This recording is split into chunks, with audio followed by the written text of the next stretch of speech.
Look at Randy Orton slithering. Oh, watch out, watch out, watch out, watch out! R.K.O. It's the cover.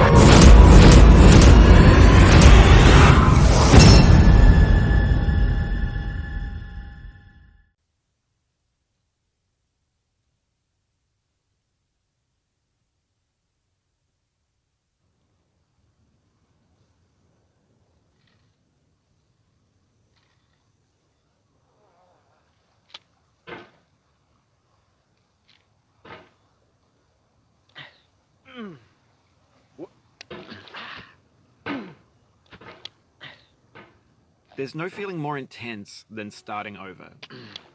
If you deleted your homework the day before it was due, as I have, or if you left your wallet at home and you have to go back after spending an hour in the commute. If you won some money at the casino and then put all your winnings on red but it came up black. If you got your best shirt dry cleaned before a wedding and then immediately dropped food on it. If you won an argument with a friend and then later discovered that they just returned to their original view. Starting over is harder than starting up. If you're not ready for that, like if you've already had a bad day, then what you're about to go through might be too much. Feel free to go away and come back. I'll be here. Alright, thanks for coming with me on this trip. I'll understand if you have to take a break at any point. Just find a safe place to stop and quit the game. Don't worry, I'll save your progress, always, even your mistakes. This game is a homage to a free game that came out in 2002 titled Sexy Hiking. The author of that game was R.K.O, a mysterious Czech designer who was known at the time as the father of B games. And B games are rough assemblages of found objects. Designers slap them together very quickly and freely, and they're often too rough and unfriendly to gain much of a following.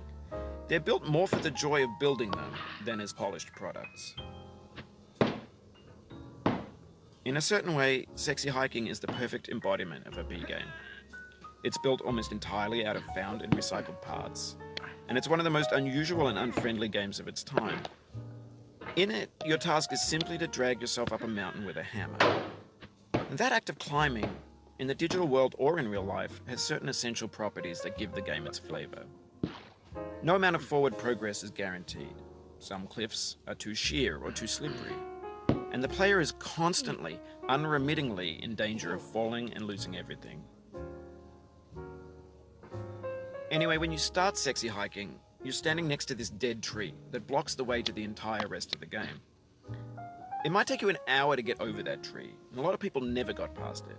You prod and you poke at it, exploring the limits of your reach and your strength, trying to find a way up and over. And there's a sense of truth in that lack of compromise. Most obstacles in video game worlds are fake. You can be completely confident in your ability to get through them once you have the correct method or the correct equipment or just by spending enough time. In that sense, every pixelated obstacle in Sexy Hiking is real. The obstacles in Sexy Hiking are unyielding, and that makes the game uniquely frustrating. But I'm not sure R.K.O intended to make a frustrating game. The frustration is just essential to the act of climbing, and it's authentic to the process of building a game about climbing. A funny thing happened to me as I was building this mountain. I'd have an idea for a new obstacle, and I'd build it, test it, and it would usually turn out to be unreasonably hard. But I couldn't bring myself to make it easier. It already felt like my inability to get past the new obstacle was my fault as a player rather than as a builder. Imaginary mountains build themselves from our efforts to climb them, and it's our repeated attempts to reach the summit that turns those mountains into something real. When you're building a video game world, you're building with ideas, and that can be like working with quickset cement. You mold your ideas into a certain shape that can be played with, and in the process of playing with them, they begin to harden and set until they're immutable, like rock. And at that point, you can't change the world. Not without breaking it into pieces and starting fresh with new ideas. For years now, people have been predicting that games would soon be made out of prefabricated objects, bought in a store and assembled into a world. And for the most part, that hasn't happened, because the objects in the stores are trash. I don't mean they look bad or that they're badly made, although a lot of them are. I mean they're trash in the way that food becomes trash as soon as you put it in the sink. Things are made to be consumed and used in a certain context, and once the moment is gone, they transform into garbage. In the context of technology, those moments pass by in seconds. Over time, we've poured more and more refuse into this vast digital landfill that we call the internet. It now vastly outnumbers and outweighs the things that are fresh and untainted and unused. When everything around us is cultural trash, trash becomes the new medium, the lingua franca of the digital age. And you can build culture out of trash, but only trash culture. Be games, be movies, be music, be philosophy. Maybe this is what digital culture is. A monstrous mountain of trash, the ash heap of creativity's fountain. A landfill with everything we ever thought of in it. Grand, infinite, and unsorted. There's 3D models of breakfast, Gen X's fanfic novels, scan magazines, green screen Shia LaBeouf, banned snuff scenes on LiveLeak. Facebook's got lifelike bots with unbranded adverts and candid shots of Kanye and Taylor Swift mashups, car crash epic failed GIFs, Russian dashcam vids, discussions of McRibs, discarded, forgotten, unrecycled, muddled, rotten, untitled. Everything's fresh for about 6 seconds, until some newer thing beckons and we hit refresh. And there's years of persevering, disappearing into the pile, out of style, out of sight. In this context, it's tempting to make friendly content that's gentle, that lets you churn through it but not earn it. Why make something demanding if it just gets piled up in the landfill, filed in with the bland things? When games were new, they wanted a lot from you. Daunting you, taunting you, resetting and delaying you. Players played stoically. Now everyone's turned off by that. They want to burn through it quickly, a quick fix for the fickle, some tricks for the clicks of the feckless. But that's not you, you're an acrobat. You could swallow a baseball bat. Now I know, most likely you're watching this on YouTube or Twitch, while some dude with 10 million views does it for you, like a baby bird being fed chewed up food. That's culture too.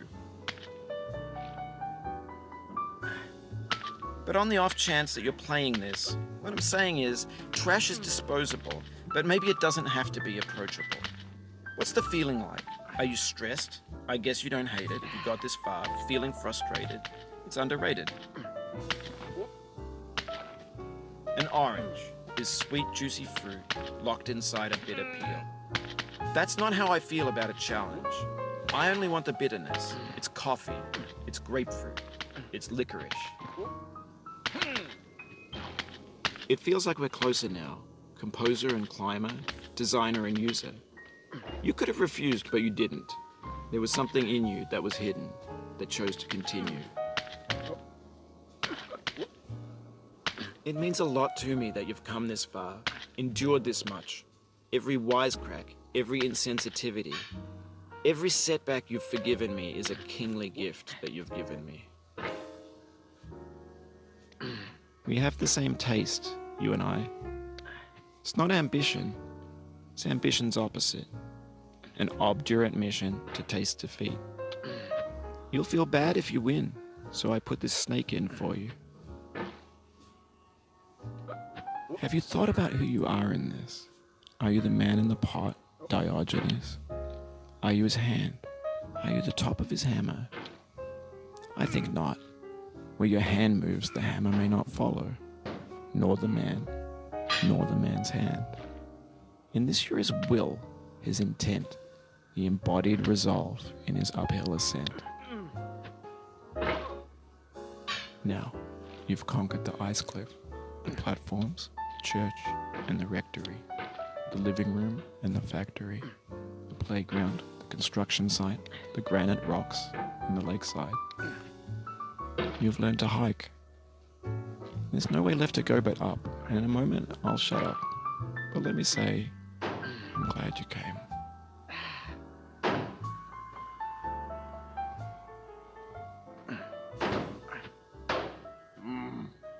Oh, you just lost a lot of progress. That's a deep frustration, a real punch in the gut.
I dedicate this game to you, the one who came this far.